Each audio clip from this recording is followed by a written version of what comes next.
আমরা এখন আছি মাইথন ড্যামের পাশে মাইথন যুব আবাস, যেটাকে আমরা মাইথন ইউথ হোস্টেল বলেও চিনি। এখানে মোটামুটি 4 ধরনের রুম আছে। আমরা 4 ধরনের রুমই বুক করেছিলাম। তাহলে বুঝতে পারছেন প্রত্যেকটা ঘর কেমন আমরা নিখুঁতভাবে দেখিয়ে দিতে পারবো। কখনো আপনারা যদি এটা বুক করতে চান, এই ভিডিওটা আপনার জন্য একটি আদর্শ ভিডিও হবে। তাহলে চলুন শুরু করা যাক। এখন বাজে পুরো 11টা, আমরা ইউথ হোস্টেলে পৌঁছে গেলাম। গ্রাউন্ড ফ্লোরের বাদিকে এদের ক্যান্টিন আর ডান দিকে এদের রিসেপশন। বেশ তাড়াতাড়ি সমস্ত ফর্মালিটি পূরণ করে আমরা আমাদের ঘরে পৌঁছে। তাহলে চলুন রুম দেখতে দেখতে বাকি ইনফরমেশনগুলো দিয়ে দিই। সবার ফার্স্টে আমরা যে রুমটা দেখবো সেটা হলো এসি ডিলাক্স রুম।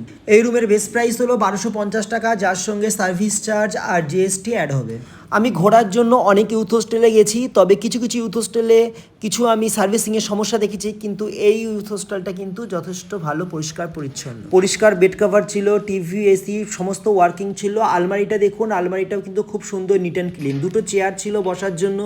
আমাদের কিন্তু একটা ছোট ব্যালকনিও ছিল বাইরের দিকে, যেখান থেকে ইউথ হোস্টেলটা বাইরের পোর্শনটা পুরোটা দেখা যায়। আমি যতগুলো রুম আমরা পেয়েছি প্রত্যেকটা রুমের কিন্তু ব্যালকনি ছিল, আর ব্যালকনি থেকে কিন্তু একটু বাইরের দৃশ্য দেখা যাচ্ছে। এটা দেখুন, আপনি দেখতে পাবেন পুরো সামনের মাঠটা কিন্তু দেখা যাচ্ছে। আমরা যখন ছিলাম তখন একটা অনুষ্ঠান হচ্ছিল এই মাঠে, আমরা কিন্তু এখানে দাঁড়িয়ে পুরোটা এনজয় করেছিলাম। কোথাও একটা রুম নিলে সবার আগে যেটা দরকার হয় সেটা হলো নিট অ্যান্ড ক্লিন, পরিষ্কার পরিচ্ছন্ন। সেই দিক থেকে কিন্তু এটা কিন্তু খুবই ভালো। বাথরুমটাও কিন্তু ছিল খুবই ভালো, নিট অ্যান্ড ক্লিন ছিল। তবে আমাদের একটু সমস্যা ছিল, এই যে বেসিনের কলটা একটু ডিস্টার্ব ছিল, বাট আমরা বলার পরে ওরা এসে ঠিক করে দিয়ে গেছিলো। বেশিরভাগ জায়গায় কিন্তু টিভি ওয়ার্কিং থাকে না, টিভিটা চলে বটে কিন্তু কোনো চ্যানেল আসে না। এখানে কিন্তু টিভি একদম পুরো সব রিচার্জ করা ছিল।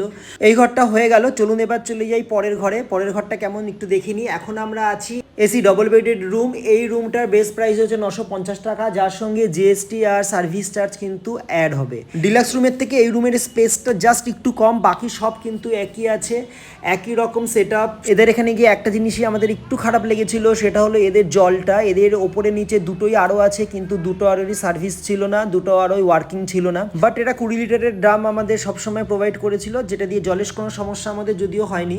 বাকি রুম নিয়ে কিন্তু কোনো কথা হবে না, যথেষ্ট ঠিকঠাক ছিল প্রত্যেকটা রুম। এবার চলুন, এই রুমটা হয়ে গেল।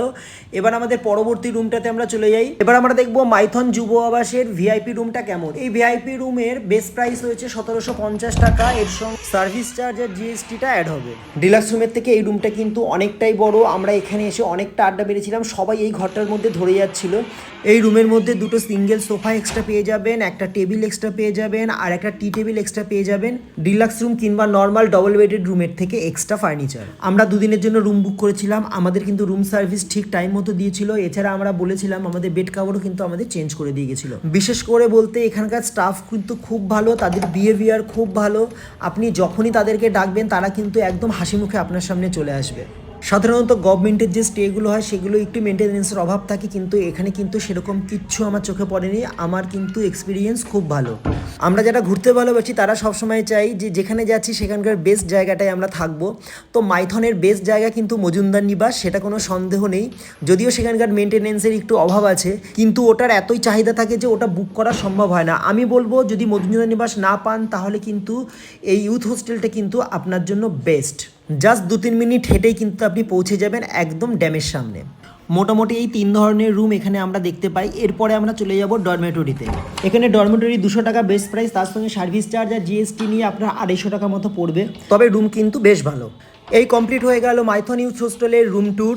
ভিডিওটি আপনার জন্য সত্যি হেল্পফুল হয় তাহলে অবশ্যই একটা লাইক করে যাবেন, আর আমাদের চ্যানেলটিকে সাবস্ক্রাইব করে যাবেন এই ধরনের ভিডিও আবার পাওয়ার জন্য। আর আপনি যার সঙ্গে এই মাইথনে যেতে যান তাকে অবশ্যই ভিডিওটি শেয়ার করে দেবেন।